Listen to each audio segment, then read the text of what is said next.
Hello, everyone. Welcome. Welcome to Bible Study Live with Connie and friends. Friends will be popping in any moment now, so you may see them pop in. I'll put them into the holding zone until the end. But I'm here to talk to you tonight with Bible Study Live with Connie and friends. Here to talk to you about keeping your word. Keeping your word. That is what we are discussing tonight. And there are so many scriptures about keeping our word. I'm only going to share four of them, but there are, I was looking it up and I want to say I found immediately, was it 18, 16, 18? I think 16. And that doesn't even talk about the power of the tongue, life and death and all of those things, which we also know. But this is literally just about keeping your word. So let me tell you why I'm talking about this tonight. Um, there's a situation that I'm going through myself that there was something I was supposed to do. I was supposed to do it last year, and then I had multiple legitimate reasons for delaying. And then the beginning of this year, and multiple legitimate reasons for delaying, and one reason after another, all legitimate. All, if I told somebody what the reasons were, they'd say, "Oh, well, I completely understand." But at some point, I'm just being honest, transparent, Connie, is per usual. At some point, I just decided I'm just not going to do it. I'm just going to do this other thing instead and let that be enough. And it's not enough.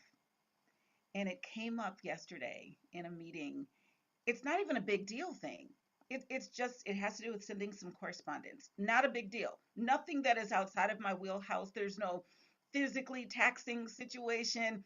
It's not that. It just became a thing that just dragged on my to-do list. It was a little bit complicated trying to do part of it. There is absolutely no good reason for me not to do it.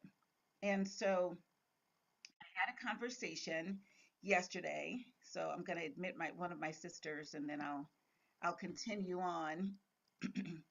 So I had a conversation yesterday with a colleague, and she was like, "Did you ever send out the?" And I was like, "Nah, I decided to just, do individual emails, and I didn't do the thing." And I just left it at that. And for some reason, she hadn't even gotten her individual email. And basically, it was one of those things where overnight, as I slept and thought about it, I realized you didn't keep your word. You said you were going to do that thing and you didn't keep your word. And it's not even a big deal thing. But not keeping your word is a character issue. It really is. And even if you can't keep your word and you come back to somebody and say, "You know what, I was planning to do this, I'm not able to do it," that's fine. That's fine. I mean, because sometimes things happen or it has to be delayed or things happen and people understand things happening. But when you don't even address it, you like don't keep your word and you don't say anything, that's really a character issue. So this was a small thing, but it was a big thing. And all the scriptures that talk about God being able to trust you with very little so he can bless you with very much. Your word, that's one of those things. Like your word is your character. So I have a couple of personal examples that I'm going to share, and I'm going to share some scriptures as well. So, hello to my sisters who are on the call, my sister Gina and my sister Latrice. Hello, Tracy. Um, so, first, I just wanted to mention that what prompted this message, like I said, was a personal example where I did something that, even though it was minor, I didn't keep my word. I just didn't keep my word, and it was an easy word to keep. And it made me get up this morning early and just be determined that I'm going to do those things that I said I was going to do. And I'm looking at a number of things. It's been a busy day. I've been knocking them off the list. I'm excited about that. But like I said, not keeping your word is a character issue. So um, I have some fun examples, and I'll leave those for last because they're kind of fun and hilarious. And so I'll leave those, but I'm going to start first with our scripture. So I'm going to read first from Deuteronomy 23, verses 21 through 23. If you make a vow to the Lord your God, do not be slow to pay it. For the Lord your God will certainly demand it of you, and you will be guilty of sin. But if you refrain from making a vow, you will not be guilty. Now, I'm going to switch back and forth. So, first of all, I like what it says here. Like, if you're going to give your word, keep your word. Keep your word when you said you were going to keep your word. But if you're not, just don't give your word. Just don't say you're going to do it if you're not going to do it, or if you're not sure you're going to do it. Like, don't give your word. Just don't do it. And my sister, she knows one of my things about being late, it's like a strategy. Like if you find out you're running late and you say, you're supposed to be there, let's say it's 7:30, but you're going to get there really closer to 7:40. But people don't ever want to say, I'll be there 7:40. Instead, they'll say, I'm running about 5 minutes late. So then they're expecting you at 7:30. You've told them you're running 5 minutes late. Now they're looking at 7:35. You're still not there. Because really, you knew when you said I was running about 5 minutes behind, you were really 10 minutes behind. And you knew that, you just didn't want to say it. Maybe you were thinking you were optimistic and maybe I could really speed up and really get there in 5 minutes. But really, 5 minutes, you're just arriving, then you got to park, and you got to go in. So it's really 10 minutes. So in the people's minds, you're late twice. Like you were late for 7:30 and now you said 5 minutes and now it's 7:40 and you're just strolling in. And I know it doesn't seem fair. And it seems like, but it's okay if you say I'm about. No, it's not. It's not okay. So my strategy is if I find out I'm running late and I know I'm going to be there in 10 minutes, I'll say I'll be there in 15 minutes. So I'll say I'll be there at 7:45, knowing I'm going to be there by 7:40. But I will say 7:45 because then it's like a head game. But then you walk in and they're like, "Oh, you're here sooner than I thought you would be." Now, granted, you're still late, but they don't even remember that you're late when you come sooner than your new time. Then they're like, "Oh, you're here. Okay, all right. Well, let's get started." But when you say, "I'll be there in 5 minutes," and then really you're 10 or 15 more minutes late, you're late twice. And they're doubly salty. They're doubly salty. So my strategy is if you're running late, try not to run late, first of all. Try not to run late. But if you are, something happens unexpected, add 10 or 15 minutes to when you think you're going to get there. I know it seems like a lot, but I know I'm going to be there sooner and they're going to be upset if and you know what? They will be happier that you get there sooner than that 10 or 15 minutes than they will if you're late twice. It's real.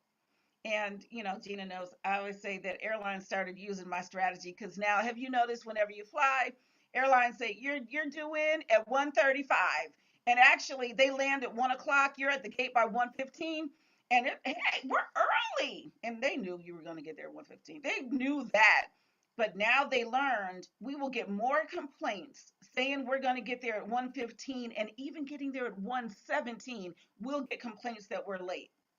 So it's better for us to say we're going to get there at 1:35 and then get there at 1:15 and look like we are 20 minutes in. So airlines, and it hasn't been forever. They've only started doing this. I don't know. Tommy soon, I think she'll know, but let's say the last 10 years. I don't even think it's been 20 years that they've been doing this because they've been late for a good long time. For a good long time. And only recently do they now overestimate what time they're going to arrive. So that's one thing. So that's Deuteronomy. That's what God says. Like, don't even make a vow to me if you're not going to keep it. Like, it's better to not even make the vow.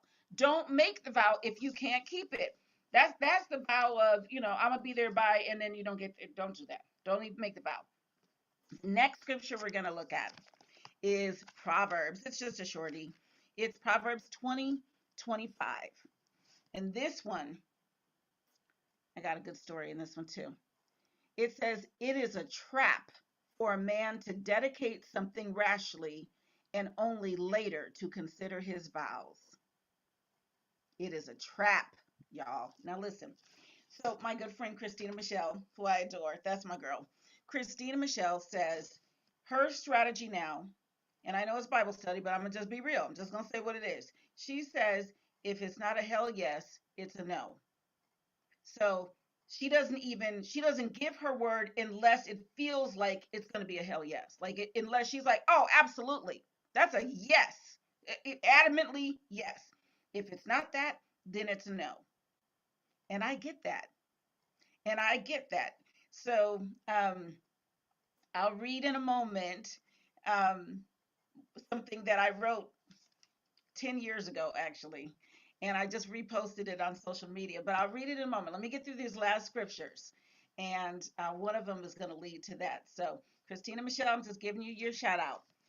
Listen to this one. Now, Ecclesiastes, honestly, I don't know which book is more depressing, Ecclesiastes or Job, but they are like neck and neck. Because, I mean, Ecclesiastes is like, you know what? Ain't nothing good out in here. But there are some things that Ecclesiastes says that I just think are fascinating. This is one of them. So this is in Ecclesiastes 5, and it's verses 2 through 7. Here's what it says: Do not be quick with your mouth, do not be hasty in your heart to utter anything before God. God, wait, listen how they break it down. God is in heaven and you are on earth. I'm like, okay, break it down. So God is in heaven and you are on earth, so let your words be few. As a dream comes when there are many cares, so the speech of a fool when there are many words. When you make a vow to God, do not delay in fulfilling it. This is the second time they said that. It was back in Deuteronomy. Now they're saying it again in Ecclesiastes. Listen to what they say next. He has no pleasure in fools. He has no pleasure in fools. Fulfill your vow. It is better not to vow than to make a vow and not fulfill it. Do not let your mouth lead you into sin, and do not protest to the temple messenger, "My vow was a mistake." Why should God be angry at what you say and destroy the work of your hands? Much dreaming and many words are meaningless. Therefore, stand in awe of God. You know, they're big on meaningless in Ecclesiastes. Everything is meaningless in Ecclesiastes. But my favorite is when they say, what they say about fools, he has no pleasure in fools. And God is in heaven. You're on earth. So you talk about, God, I promise. And we do it all the time. Lord, if you just get me out of this, I promise I won't. Don't do it. Don't do it. Don't make a vow. You know how they used to say, don't write a check that, y'all know. Don't write the check. Don't do it. So we don't need to be making vows to God. I make it. Nope. No, I best not. I best not make that vow. And unfortunately, there are some vows that we should be able to make to God and keep, and then we end up in a situation where we didn't keep them. Marriage vows and things like that. You end up, divorced, and you're like, dang it, I made a vow to God. Some stuff is hard. Some stuff is hard. It's real. It's true. But the regular stuff, the stuff that we're coming to Him day in and day, God, I swear, if you just get me out of this one more time, y'all, He takes no pleasure in fools. Do not do it. Do not do it. And then, you know what? I said it. I was hasty. I shouldn't have said. I was thinking I could, but what had happened was doesn't really work in that situation. That's what this says to me. That's not going to work. So unless you know that, do not even make a vow. Don't do it. Don't do it. And then this last scripture in New Testament, we're in Matthew chapter 5, and it is verses 33 through 37. Again, now it's funny because they're referencing back to when they had it in there before. Again, you have heard that it was said to the people long ago, do not break your oath, but keep the oaths you have made to the Lord. This is Jesus talking, y'all. This is Jesus.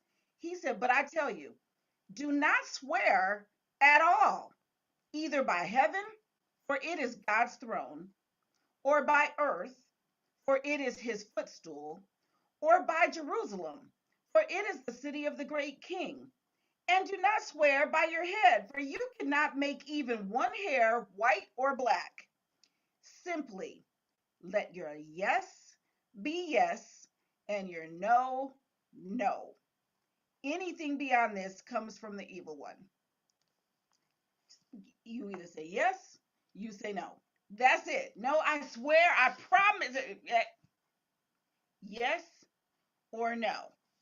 So now we're going to get into my post, my social media post. And let's see, just looking. Okay, good. Yeah. So making sure I have all my little examples here. So I got my examples ready. So this is my last example, and I just posted this again recently. It came up yesterday in my memory feed, which I love. So I'm just going to read it to you.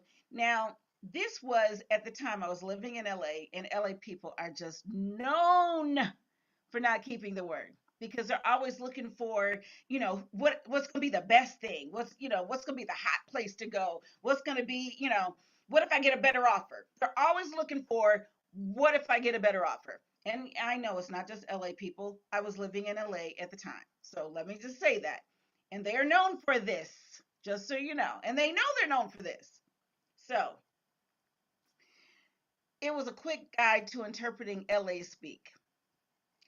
I probably won't be able to make it. That means I'm not coming. I'll have to check my calendar. That means I'm not coming.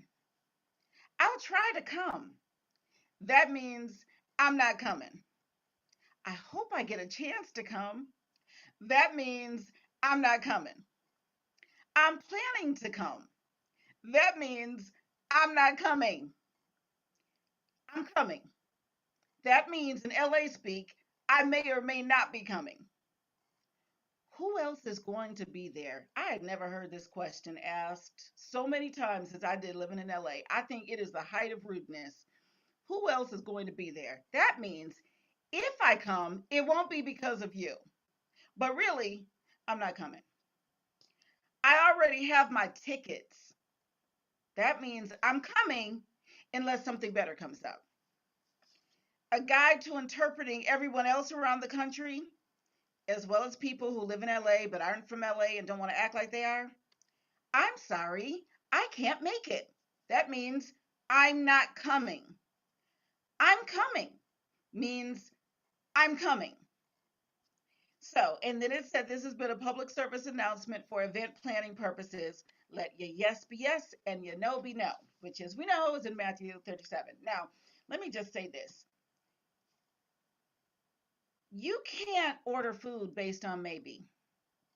You can't order food based on I'll try. You're trying to cater an event, purchase a meal, and somebody tells you, I'm going to see what I can do.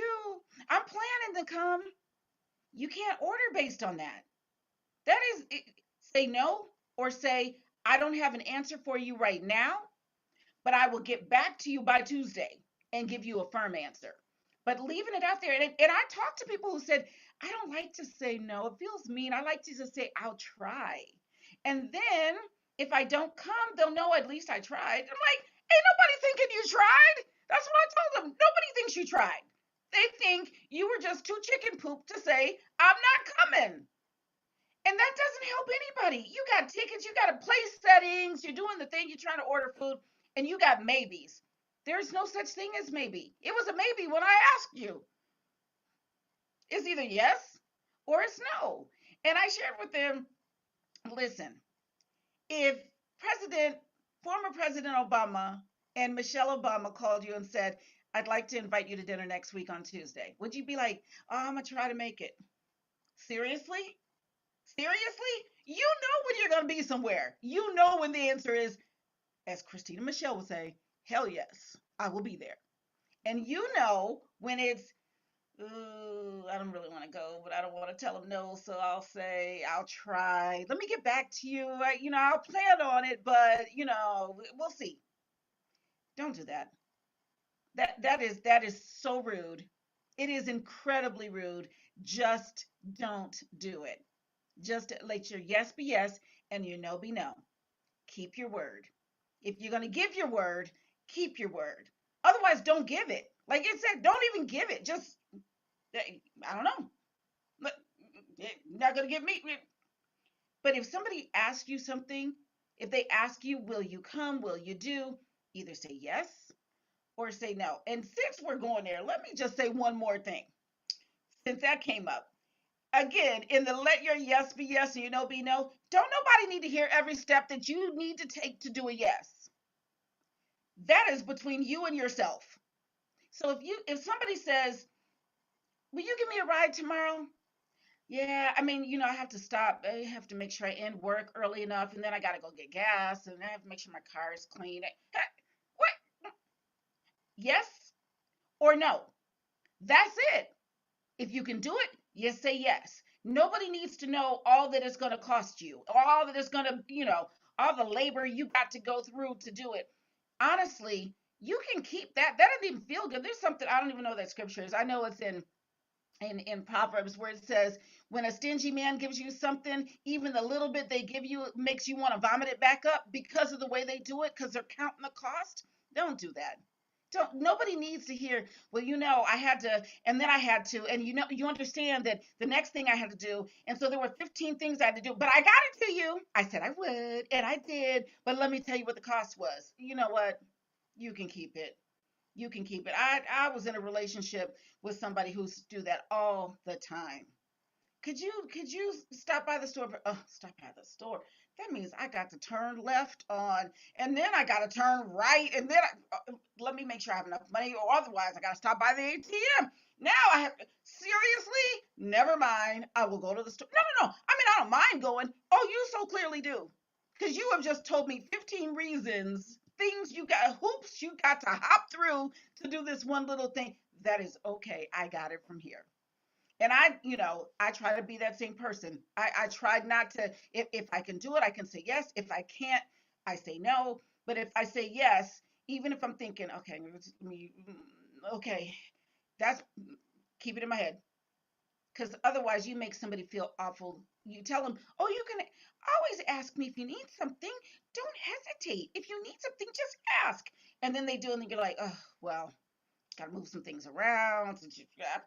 You know what? Keep it. Just keep it. Just keep it. Keep it. Yes or no. That's all I'm saying. Just yes or no. So now I'm going to go to my sisters. Hey, sisters. Hi, Gina. Hi, sister. It's that cereal brand, California Flakes, though. It's them California Flakes. You know that's a brand of cereal. That is real, too. It's a shame. But I've learned it's not just California. It's a character thing, and it doesn't matter really where you're from. For some reason, California attracts that character, but it really is a character thing of people who will just, there was that one comedian. I remember he said only in California is I flaked an acceptable excuse. Like I was waiting for you at the movie theater, dude. Where were you? I flaked. Like what? That's it? You flaked? And I rolled because I knew when that comedian said that, I was like, oh my gosh, he is telling the truth. I flaked is an actual acceptable excuse in California. I flaked. Sorry. Flaked. Yeah, Yeah. That's a no. yeah. That's a no. I hadn't thought about the people who, you're right, will enumerate all of the ways that what you're asking them to do is an inconvenience. And then in the next breath, oh no, I'm happy to do it. Mm, Mm-mm. yeah, Mm-mm. yeah. No.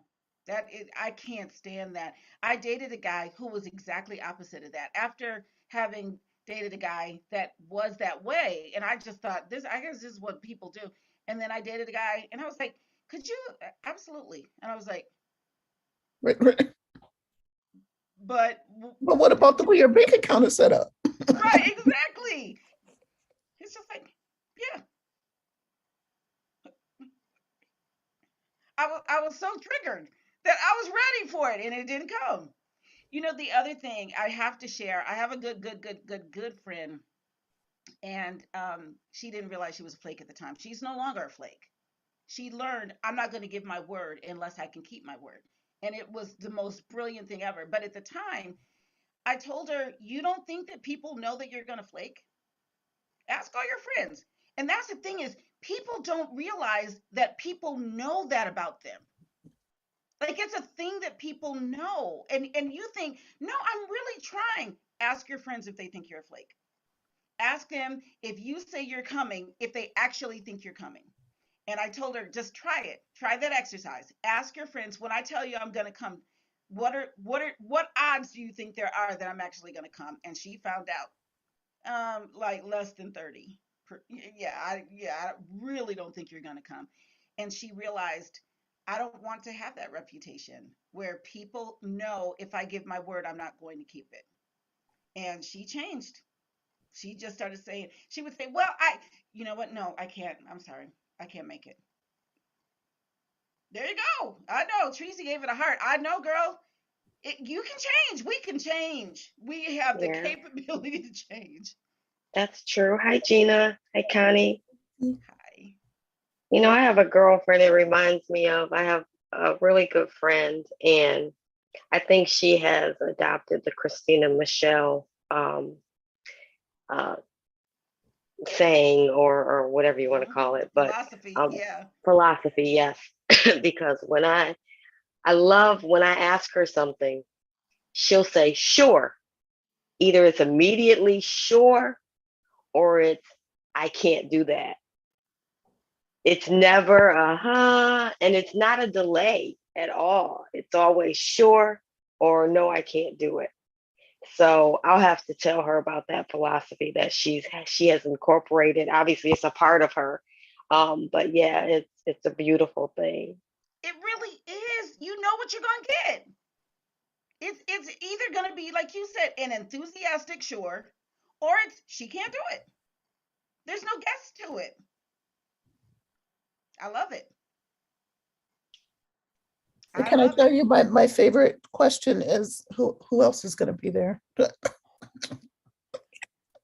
That is I just can't even get over how rude that is. I just can't even. I think, who does that? You're not You worth know it, what? Let but me tell might you, somebody I else did have it. to I have to tell you guys. Okay, so as a fund development person, it's important for me to know who's going to be there because I need to know who I'm trying to get money from. So I have never been as rude as to just say, well, who else is going to be there? But I'll be honest with you, I always find a back door to find out who's going to be there because if I'm investing my networking time at an event, I need to know that. And I'm strategic. I'll be honest. I know you're recording this, so don't judge me, people, when you watch it. But I'll identify who's going to be there and then make a list of like 10 to 20 targets that I need to introduce myself to. Right now, this isn't an event where you're going with your friends. I'm not talking about that. That's rude. That's just rude. But if it's for business and it's my job to go to this event to connect with, heavy hitters to ask for donations, then that takes it in a little different direction. So no, I'm not that rude person, everybody. No. No. That's just But doing your No. homework, Tracy. That's just doing yeah, your Exactly. homework. okay. That's doing Okay. your Clear it homework. up for me, Gina. Clear it up Yes, for me. that's Yes. just doing your homework. That's your Yeah. job. That's a whole different thing, It's then. Okay. completely different. Think about recently, Tracy and I had an opportunity to speak to an organization at a conference. We needed to know who's going to be in the audience because we Yes. will design our remarks around who's going to be there. That's, like Gina said, that's just doing homework. That's Okay. I feel strategy. better now. No, no, that makes perfect sense. Yes. That's not, In the can you business come to setting, a cookout at my house on Saturday? Who else is gonna be there? That's right, right. That's different. That is different. Okay. That's different. And in that is some LA, Tracy, California stuff. they do that. They do. I had an open house. I finally had this lovely little townhouse I was renting. It was so beautiful. And I was so happy to be back in my own spot. I did a little celebratory open house, birthday celebration, whatever it was. And one of the people said, who else is going to be there? My friends that I've invited to come to my open house. She got there and said, who else is coming? And I was like, you know what? You're the most important person. You're here. That's all that matters. Yeah, I know, but who else came and who else is coming? I didn't understand why it made a difference. And I refuse to answer it. If we're talking about a personal event, I will not do it. If I'm hosting, like Gina said, like you said, if it's a business event, I'm doing a networking, it's a corporate, whatever, then yeah, if you say who else is going to be there, oh, I'm going to have some, sponsors and there's going to be some artists. I am not offended. I am not. I invite Even you to my specific. personal home for my personal Yeah. party, and you ask me, Yeah, that's your last invitation. even specific names. So when the CEO of our organization is invited to something or asked to do something, I ask who else is who, because I need to know, is this a peer? Is this something her peers will be doing? Or is she going to be downgrading herself by going, attending, doing? So that's a very valid question in professional settings, very valid. And when you're inviting somebody over for dinner, just to come see your housewarming, that is a uniquely California thing. That is a and you are question right there. That's what that Right. is. It's like, Right. Yeah. In no. professional settings, it makes perfect sense. So I'm glad you brought that up, Tracy, because that is so important. It is important to know there is a place for that. There is absolutely a place for that. In the professional settings, because you have to prepare, or like you said, I have to connect. This is networking. I need to know how many business cards do I need to bring? Who am I going to be meeting? Are these big fish? Are these little fish? Do I need to ask for 250 or 100,000? All of that. So professional settings, I'm good with it. Somebody coming over to your house, y'all, come on now. So, and like I said, I saw too much. There was too much. I saw too much in LA. And then, like Gina said, that enumerating the cost for it and then saying, but I'm happy to do it. I'm sorry, those two things don't match. They do not match. So you can either do it or don't do it. But I don't want to hear all the steps it's going to take you to get it done. So rude. So rude. First, I gotta go to the grocery store. Oh, then you know what? Never mind. Never mind. I'm good. And then they get offended when you cancel. Like, yeah, I'm good. You don't. No, never mind. Well, no, no, no, no. Yeah, yep, yep, yep, yep. No, thank you. No, thank you. So, You know anyway. what? I notice people like that don't do that for everybody though. They don't Oh do it to yeah, everybody. They don't do it to everybody. The people that's who true. can do something for them or who they want to impress or whatever. Oh, yeah, but yeah. Yep, that's true. That is a good point. Yep, when it's somebody where the cost doesn't matter, somebody that they super respect or want to impress, like you said, they would never think to do that. They would never think to do that. But those people that, What's in it for me? Not enough. I'm gonna have to turn left when I had to turn right earlier. Shoot. so ridiculous. Anyway, so there's scripture to back up, keep it short. Don't be making vows to God. He does not like fools. He's not pleased with the fools. Plus, he's God and you're here on earth. So don't be making vows to God. Just don't do it. Just don't do it. Just yes, be yes, and be no. Just leave it at that. Just let that be it. So, and then like Tracy's friend and like Christina Michelle, if it's a yes and right, yay, yes, sure, I love that. Sure, absolutely, be my pleasure. And if it's not, I'm not gonna be able to do that. It's not rude to decline. It's not. In fact, it's rude when you say you'll try and then you never follow back up to even give them an answer. So I tell people now, people who think they're being courteous and tell me I'll try or maybe or whatever, I just say, oh, okay, I'll count you as a no. I'll count you as a decline. Well, no, no, no. I can't cater to that. Should I order a meal for you? Oh, well, I mean, um, if I shouldn't order a meal for you, the answer is no. And I'm okay with that. I'm going to count you as a decline unless you tell me it's a yes or unless you give me a date where you might change your mind. My RSVP date is this. If my RS, that's the other thing, y'all. If your RSVP date, let's say we're on June 23rd right now, let's say your RSVP date is June 30th. Nobody needs to be sending you maybes right now. What does maybe mean on June 23rd? It's a maybe. We know it's a maybe. By June 30th, though, I need a response. On June 30th, don't tell me maybe. On June 30th, it is a yes or it is a no. You don't have to send me a maybe in the interim. It was a maybe when I sent out the invitation. So I'm good. Just make sure you hit the deadline and either give me a yes or no. And that's the other thing. I think is Eventbrite.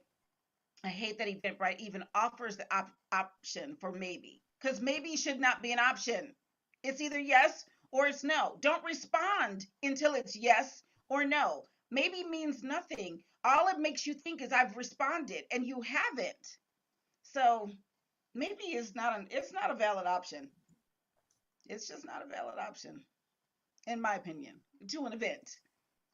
So just don't do it. And then if it's before the date, okay, it was maybe when I sent it. And if it's after the date or as of the date, you no longer get maybe as an option. It's either yes or no. Now I got to order tickets and food and, y'all, anyway, stop venting now. All right. Thank you, everybody, for tuning in.